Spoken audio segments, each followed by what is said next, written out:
ఈరోజు నేను చెప్పబోయే అంశం ఏంటి అనంటే, దేవునిని ఆశ్రయిస్తే జీవితం ఆశీర్వదించబడుతుంది.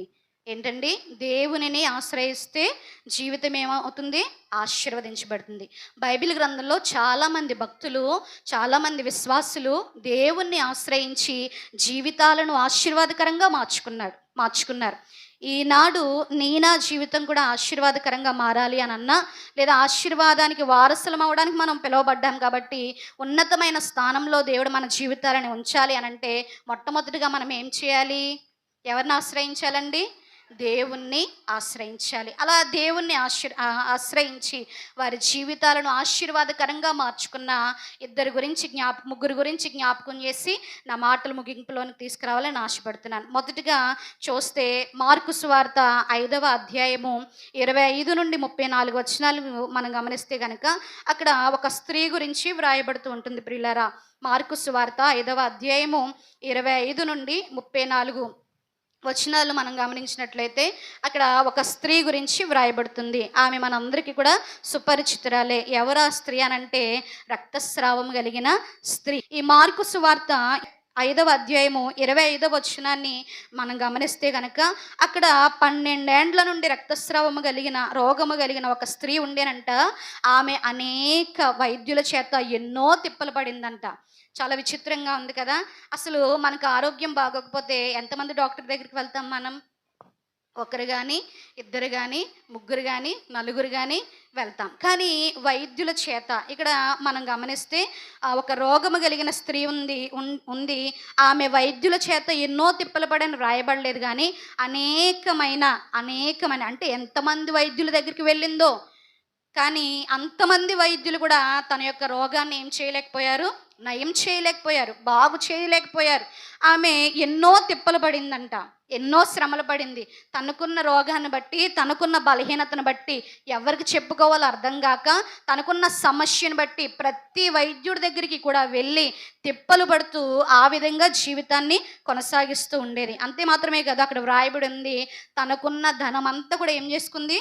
వ్యయం చేసుకుంది. డాక్టర్ గారి దగ్గరికి వెళ్తుంది, మందులు రాసేస్తున్నారు, కానీ రోగము తగ్గట్లేదు. మరలా వెళ్తుంది, మరలా వేరే డాక్టర్ని మారుస్తుంది. ఈయన దగ్గరికి వెళ్తే నా రోగం తగ్గుతుందేమో, ఈయన దగ్గరికి వెళ్తే నాకున్న సమస్య తొలగిపోతుందేమో, ఈ డాక్టర్ దగ్గరికి వెళ్తే నాకున్న ఈ యొక్క అనారోగ్య పరిస్థితి పోతుందేమో అనే ఆశతో అనేక మంది వైద్యుల చేత ఆమె ఏం చేస్తున్నారంటే దగ్గరికి వెళ్ళి తనకున్న ధనం అంతా కూడా ఏం చేసుకుంది? వ్యర్థంగా ఖర్చు పెట్టేసింది. నేను ఈ మాట చదివినప్పుడు నేను అనుకున్నాను, ఆమెకున్న ధనమంతా కూడా వ్యయం చేసింది అని అంటే మేబీ ఆవిడ ధనవంతురాలై ఉండొచ్చు. అనేక మంది వైద్యుల దగ్గరికి వెళ్ళింది అని అంటే మరి ఆమెకి ఏముండాలి? ధనం కావాలి కదండి.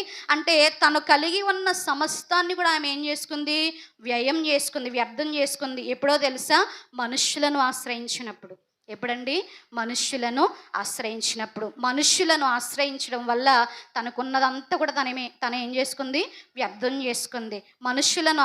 వైద్యులను ఆశ్రయించడం ద్వారా, డాక్టర్లను ఆశ్రయించడం ద్వారా, ఈ లోక మనుషులను ఆశ్రయించడం ద్వారా తనకేం లేదు? స్వస్థత లేదు. తనకున్న ధనమంతా కూడా పోయింది.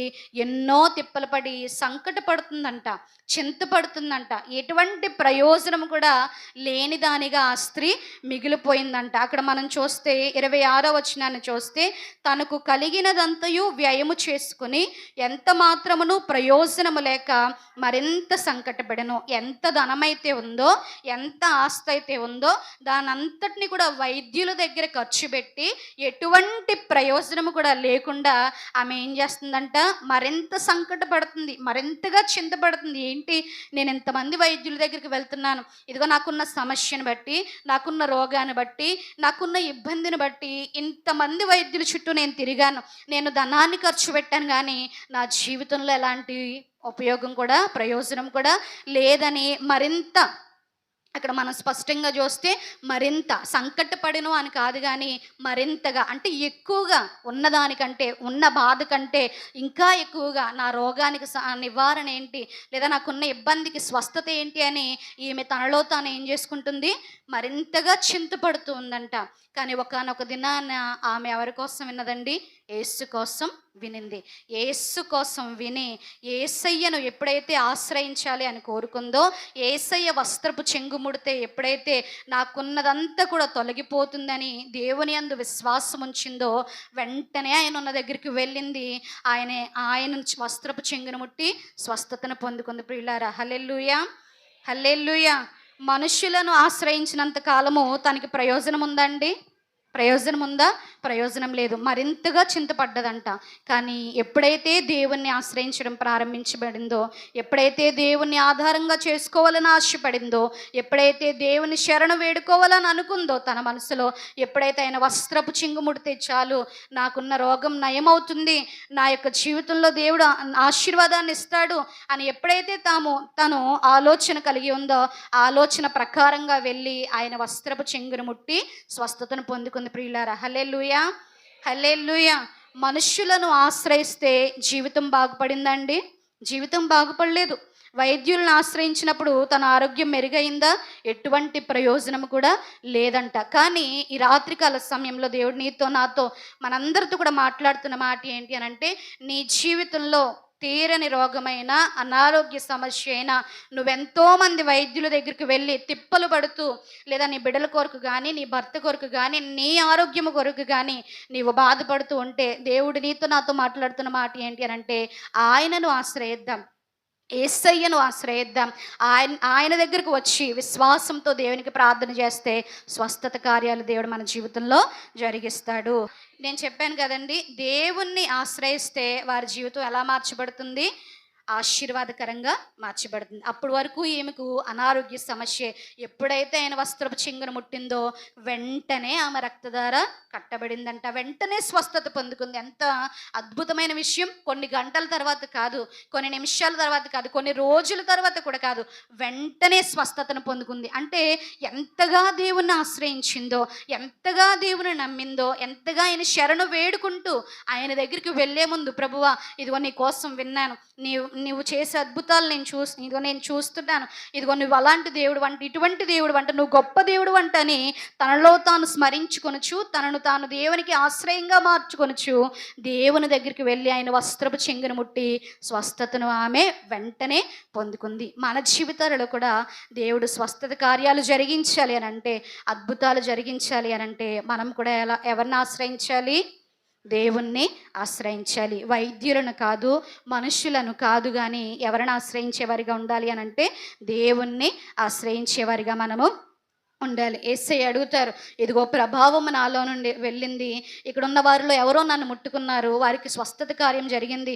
ఎవరు వారు అంటే శిష్యులందరూ కూడా అంటారు, ఇక్కడ జనం నీ మీదకి ఎగసెగసి పడుతున్నారు, కిక్కిరిసి ఉన్నారని లూకాసు వార్తలో స్పష్టంగా మాట వ్రాయబడుతుంది. ఈ జనమంతా కూడా ఎగసెగసి నీ మీదకి పడుతున్నారు, ప్రభా నిన్నెవరు ముట్టుకున్నారో మేము ఎలా గమనిస్తాము అని అంటే, ఆ స్త్రీ జరిగినదంతా కూడా ఎరిగి ఆయన దగ్గరికి వచ్చి తన సమస్యను చెప్పుకుని, ప్రభా ఇదిగో నేను వైద్యుల చేత ఎన్నో తిప్పలు పడ్డాను, ఎటువంటి ప్రయోజనం లేని దానిగా నేను మిగిలిపోయాను, కానీ ఒకానొక దినాన నీ కోసం నేను విన్నాను, నిన్ను ముడితే, నిన్ను ఆశ్రయిస్తే నా బ్రతుకు మారుతుందని, నాకున్న ఆరోగ్య సమస్య తీరిపోతుందని నిన్ను ఆశ్రయంగా చేసుకుందామని నేను వచ్చాను, ఇది నేను ఈ కార్యాన్ని పొందుకున్నానని దేవునితో చెప్పింది. వెంటనే ఆయన, నీవు సమాధానం గలదానివై పొమ్ము, స్వస్థత నీకు కలుగుతుందని చెప్పారు. ప్రియులారా, హల్లెలూయా, హల్లెలూయా. ఎవరైతే దేవుణ్ణి ఆశ్రయిస్తారో వారి జీవితం ఆశీర్వదించబడమే కాదు, వారి జీవితానికి దేవుడు సమాధానాన్ని కూడా అనుగ్రహిస్తాడు. తన జీవితంలో అప్పటి వరకు సమాధానం లేదు, నెమ్మది లేదు, సుఖం లేదు, సంతోషం లేదు. తనకున్న వ్యాధిని బట్టి, తనకున్న రోగాన్ని బట్టి ఆమె ఎంతో కృంగిపోతూ ఉంది. అనేకమైన ఇబ్బందులు పడుతూ ఎటువంటి ప్రయోజనం లేని దానిగా మరింతగా సంకటపడుతుంది. కానీ దేవుణ్ణి ఆశ్రయించింది, దేవుని గురించి వినింది, ఆయన యందు విశ్వాసం ఉంచడం వల్ల దేవుడు తన జీవితాన్ని ఆశీర్వదించాడు, స్వస్థతను దయచేశాడు, సమాధానాన్ని తనకి అనుగ్రహించాడు. ఈ రాత్రికాల సమయంలో నా జీవితం ఆశీర్వదించబడాలి అనన్నా, నీవు నేను స్వస్థతను పొందుకోవాలి అనన్నా, నీకెన్ని సంవత్సరాల నుండున్న వ్యాధి అయినప్పటికీ, నువ్వెంతగా ఆ సమస్యను గురించి బాధపడుతున్నప్పటికీ మనుషులను కాదు కానీ దేవుణ్ణి ఆశ్రయించేవారిగా నీవు నేను ఉంటే దేవుడు మనకు స్వస్థతనిస్తాడు, సమాధానాన్ని ఇస్తాడు, మన జీవితాన్ని ఆశీర్వదిస్తాడు. నమ్మిన వారు దేవునికి స్తోత్రం చెప్దాం. హల్లెలూయా. రెండవదిగా లూకా సువార్త 5వ అధ్యాయాన్ని గనుక మనం చూస్తే ఇక్కడ సీమోను పేతురు ఒకానొక సందర్భంలో ఎక్కడుంటాడంటే సరస్సుల దగ్గర ఉంటాడంట. యేసుక్రీస్తు వారు గెన్నెసరేతు అనే సరస్సు తీరాన నిలిచి ఆ సరస్సు తీరాన 2 దోణెలు ఉండడం గమనిస్తారు. ఆ 2 దోణుల్లో కూడా సీమోను పేతురు యొక్క దోణిని ఎక్కిన తర్వాత పేతురు దోణిని లోతుకు నడిపించి వల వెయ్యని చెప్తారు. పేతురు ఏమన్నా మాట్లాడతాడా అండి? ఏమంటాడు పేతురు? రాత్రంతా కూడా మేము చేపలు పడ్డాం కానీ మాకు ఎటువంటి ప్రయోజనమో లేదు, ఒక్క చేప కూడా మాకు దొరకలేదు అని పేతురు చెప్తూ ఉంటాడు. అంటే పేతురు ఎవరు అని అంటే జాలరికి ఎంత లోతులో వేస్తే చేపలు పడతాయో, ఏ టైంలో వేస్తే చేపలు పడతాయో అతనికి తెలుసా తెలియదండి? తెలుసు. కానీ ఇక్కడ పేతురు ఏం చేశాడు అనంటే దేవుని మాటను ఆశ్రయించడం ప్రారంభించాడు. దేవుని మాటను ఎప్పుడైతే విన్నాడో, దేవుని మాటను ఎప్పుడైతే ఆశ్రయంగా చేసుకున్నాడో తాను ఏం చేశాడు అనంటే ఒకే ఒక్క మాట అన్నాడు, ప్రభువా రాత్రంతా మేము ప్రయాసపడ్డాం కానీ మా ప్రయాసకు తగిన ఫలితం ఏమి కూడా దొరకలేదు, అయినా సరే నువ్వు మాట చెప్తున్నావు కాబట్టి నీ మాట చొప్పున మేము వల వేస్తామని చెప్పి తాను లోతుకి దోణిని నడిపించి వల వేయడం ప్రారంభిస్తే నిజంగా విస్తారమైన చేపలు ఆ వలలో పడ్డాయంటండి. దేవునికి స్తోత్రం. హల్లెలూయా, హల్లెలూయా.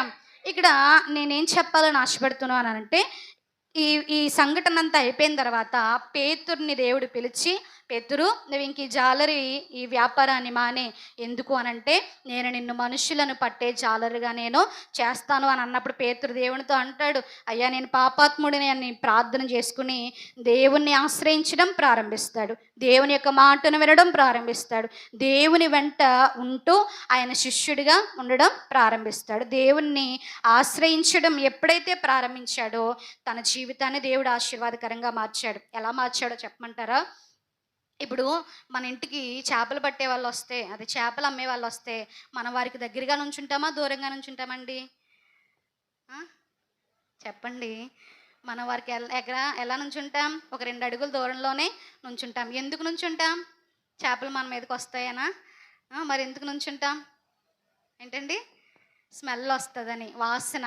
ఏం వాసన వస్తుంది? దుర్వాసన వస్తూ ఉంటుంది, ఒక చెడ్డ వాసన, నీసు వాసన వస్తూ ఉంటుంది. తన జీవితం ఎలాంటిది అని అంటే అప్పటి వరకు కూడా ఒకవేళ గ్రామస్తులు అంటూ ఉండొచ్చు, ఏమని అనంటే ఈ పేతురు చేపలు పట్టేవాడు వస్తున్నాడురా, దుర్వాసన వచ్చేవాడు వస్తున్నాడురా, నీసి వాసన వచ్చేవాడు ఇలా వెళ్తున్నాడు రా బాబు, వాడికి దూరంగా ఉండండి రా అని తన గ్రామస్తులు తన గురించి అనుకోవచ్చు. కానీ పేతురు ఎప్పుడైతే ఆ యొక్క వృత్తిని విడిచిపెట్టి దేవుని మాటను విని దేవునిని ఆశ్రయించడం ప్రారంభించాడో అదే గ్రామస్తులు లేదా అదే జనము, అదే ప్రజలు పేతురు నీడపడితే స్వస్థత పొందుకుంటామని చెప్పి పేతురు నడిచి వెళుతుంటే రోగుల్ని ఏం చేస్తున్నారంట? మంచాల మీద పడుకోబెట్టేస్తున్నారంటండి, రోడ్డు మీద. దేవునికి స్తోత్రం. హల్లెలూయా, హల్లెలూయా. దేవునిని ఎవరైతే ఆశ్రయిస్తారో వారి జీవితాన్ని దేవుడు ఖచ్చితంగా ఆశీర్వదిస్తాడు. ఒకానొక సందర్భంలో పేతురు జీవితం ఎలాంటిది అని అంటే మురికి వాసన వస్తున్న జీవితం లేదా చెడు వాసన వస్తున్న జీవితం. తను చేస్తున్న వృత్తిని బట్టి, తను చేస్తున్న పనిని బట్టి దుర్వాసనకరమైన జీవితం. ఎవరు కూడా తన దగ్గర ఒక 10 నిమిషాలు కూడా నిలవబడి మాట్లాడలేని వాసన వస్తున్న జీవితాన్ని దేవుడు ఎలా మార్చాడు అని అంటే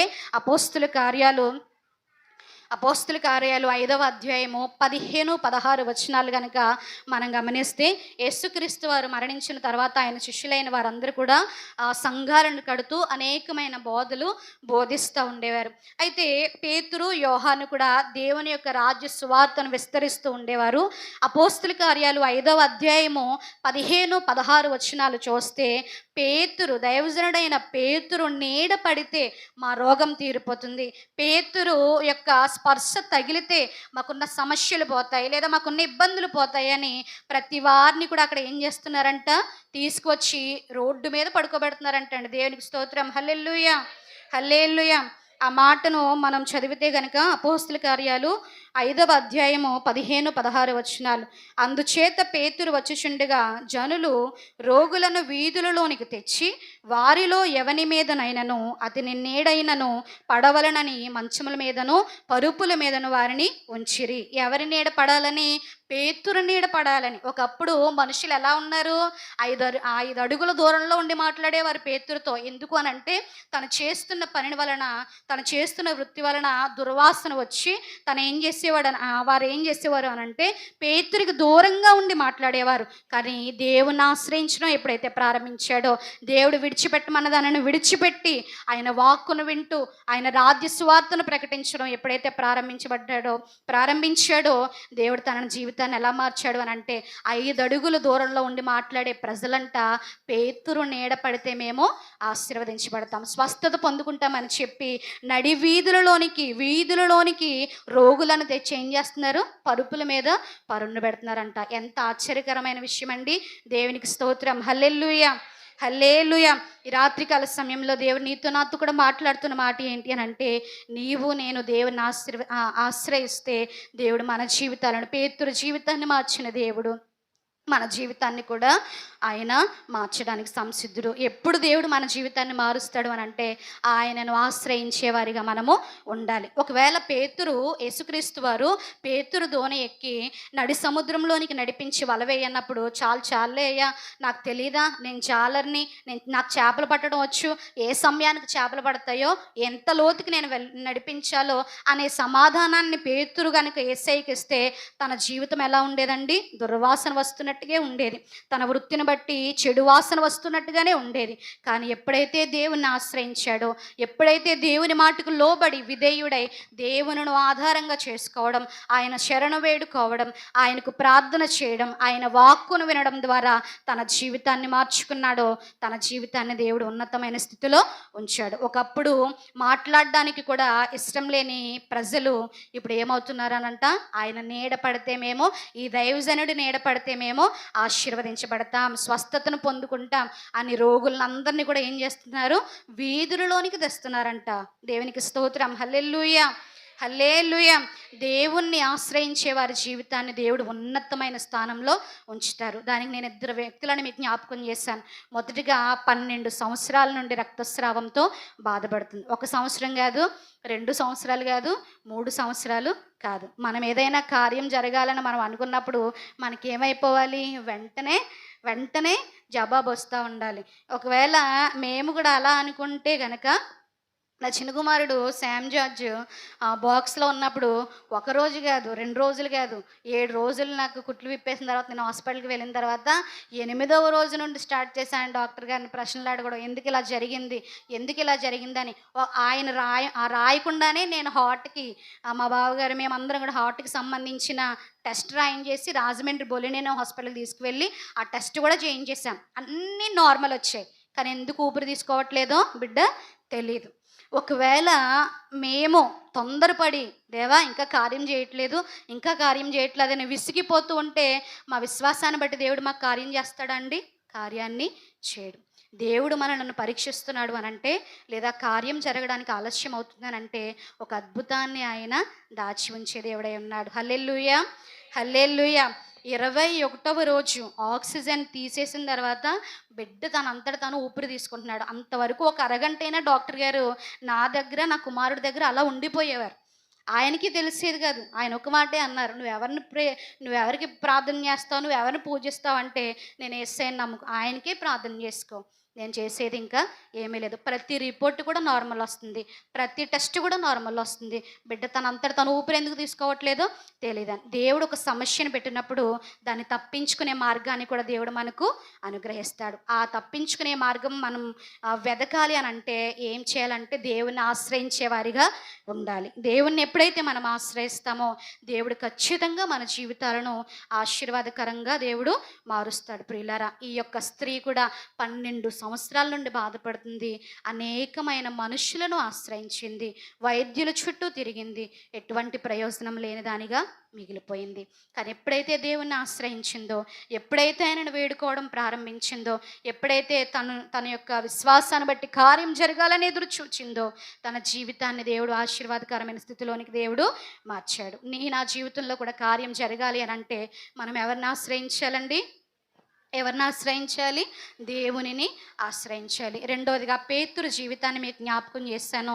పేతురు జీవితం ఎలాంటిది అని అంటే, ఒక నలుగురు ముగ్గురు తన దగ్గర నిలవబడి మాట్లాడలేని పరిస్థితి. ఎందుకు అనంటే, తను చేస్తున్న వృత్తిని బట్టి తన శరీరంలోంచి కానీ లేదా తనున్న స్థలంలోంచి ఏ వాసన వస్తుంది?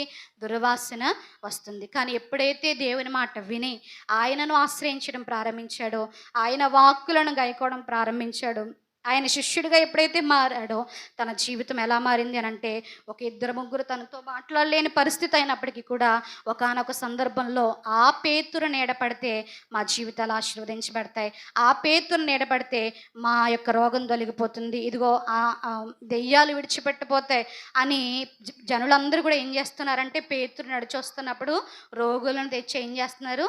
వీధులలో దేవుడు ఉంచుతున్నాడు. ఎందుకు ఇంత గొప్ప కార్యం దేవుడు జరిగించాడు అనంటే, పేతురు దేవునిని ఆశ్రయించడం ద్వారా. ఈ రాత్రికాల సమయంలో నీవు నేను కూడా దేవుని ఆశ్రయించడం ప్రారంభిస్తే దేవుడు మన జీవితాలలో కూడా గొప్ప కార్యాలు జరిగిస్తాడు. అదే కదా దావీదు అంటాడు. 5వ కీర్తన భాగంలోనికి మనం వెళ్తే కనుక దావీదు చాలా ప్రార్థన చేస్తాడు. చాలా అనుభవపూర్వకంగా ఈ 11వ వచనంలో దావీదు ఏమంటాడు అనంటే, అయ్యా నిన్నెవరైతే ఆశ్రయిస్తారో వారందరూ కూడా సంతోషిస్తారు. నిజమే కదా ప్రియులారా? దేవుణ్ణి ఆశ్రయించిన ఆ స్త్రీ ఏం పొందుకుంది? సంతోషం పొందుకుంది, ఆశీర్వదించబడింది, సమాధానం కలిగింది, స్వస్థతను పొందుకుంది. దేవుని మాటను ఆశ్రయించిన పేతురు కూడా తన జీవితాన్ని, దుర్వాసన వస్తున్న తన జీవితాన్ని దేవుడు సువాసనకరంగా దేవుడు మార్చాడు. దావీదు ఇదే అంటున్నాడు, ప్రభువా అనేకమైన సందర్భాలలో నా జీవితంలో ఎన్నో సమస్యలు.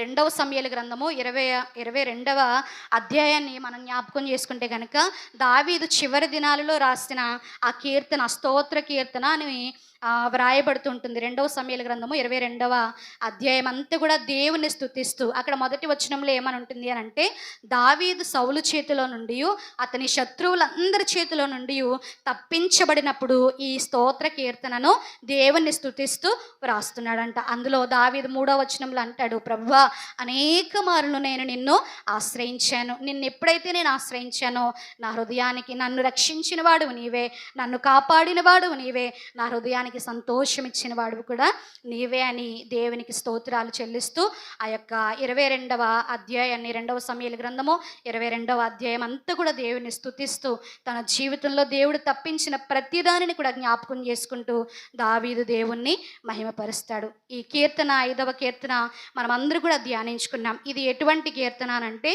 దావీదు చేసిన ప్రార్థన కీర్తన. తన జీవితంలో ఎదురవుతున్న ప్రతి సమస్యను కూడా దావీదు దేవునితో చెప్పుకుంటూ దావీదు దేవునికి ప్రార్థన చేస్తూ ఉండేవాడు. మొదటి 3 వచనాలు కూడా తను ఏ విధంగా ప్రార్థన చేస్తున్నాడో, ఉదయకాలమున తన కంఠస్వరాన్ని దేవునికి ఏ విధంగా వినిపిస్తున్నాడో జ్ఞాపకం చేస్తాడు. 4, 5, 6 వచనాలలో దేవునికి ఎటువంటి వారంటే ఇష్టం ఉండదో జ్ఞాపకం చేసుకుంటున్నాడు తన ప్రార్థనలో. 7, 8, 9, 10 వచనాలలో తన శత్రువులు తన మీదకి ఎలా వస్తున్నారో, ఏ విధంగా పొంచి ఉన్నారో, ఎటువంటి అవమానాలను వెయ్యాలని లేదా నిందలు తన మీదకి వెయ్యాలని వడ్డుతున్నారో దేవునికి జ్ఞాపకం చేస్తూ ప్రార్థన చేస్తున్నాడు. 11, 12 వచనాలలో 5వ కీర్తన 11, 12 వచనాలలో, ప్రభువా నిన్నెవరైతే ఆశ్రయిస్తారో వారందరూ కూడా సంతోషిస్తారు. నా శత్రువులు నా మీదకి లేచినప్పుడు, అవమానాలు నిందలు నా మీదకి ఎదురైనప్పుడు, నాకు ఇచ్చిన మావయ్య గారు, కుమార్తెను ఇచ్చిన మావయ్య గారు కానీ, నా కడుపును పుట్టిన కుమారుడుగా నన్ను చంపడానికి వచ్చినప్పుడు, రాజులు నా మీదకి యుద్ధం చేయడానికి వచ్చినప్పుడు, నేను నిన్ను ఆశ్రయించాను, నీవు నన్ను కాపాడావు, నీవు నాకు సంతోషం ఇచ్చావని దేవునికి కృతజ్ఞతాస్తుతులు చేస్తూ ప్రార్థన చేస్తున్నాడు. ఈ రాత్రికాల సమయంలో కూడా దేవునితో నాతో మాట్లాడుతున్న మాట ఏంటి అని అంటే, దేవుణ్ణి ఆశ్రయిస్తే మన జీవితాలు, చెప్పండి, మన జీవితాలు ఆశీర్వదించబడతాయి. దేవుణ్ణి ఆశ్రయిస్తే మన జీవితాలు ఏమవుతాయి? ఆశీర్వదించబడతాయి. అటువంటి కృపణ దేవుడు మనందరికీ కూడా అనుగ్రహించునుగాక. ఆమేన్.